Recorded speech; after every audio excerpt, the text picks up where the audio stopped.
الله الرحمن الرحيم waxaan meeshan ka salaamaa dhammaan maamulka iskuulka Xamiide macallimiinteeda maamulkeeda macallimiinteeda dhammaan ardayda waalidiinta waxaan u mahadcelinayaa dadaalka dheer ee iskuulka u qabtay kicinta baraarujinta waxbarashada iskuulka waa ku faraxsanahay ma sha Allah tabaaraka ladii inkastoo waqti adag oo corona lagu jiro laakiin insha Allah iskuulka uu fiican yahay ardayda iyo waalidiinta waxaan jirnaa ku wada faraxsanahay jazaakallahu khayr jazaa dadka aad ugu dadaalay oo u taagan waxbarashada carruurta mustaqbalka gaar ahaan waxaan aad iyo aad ugu mahadcelinaa macallin Cabdiraxmaan oo waqti kasta heega noo ah kasoo jawaab su'aalaheena wax badan juhdi nagu baxshay tuushinka iskuulka ma sha Allah tabaaraka ladii iskuulka guuleysto waalidiinta ardayda habada guuleystaan insha Allah billahi kariim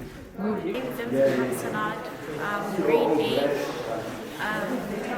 I never knew I would get rank 1 for the whole school. But all I wanted to do is to thank my teachers. That the teacher was really good. That helped me to get rank 1, and my family supporting me.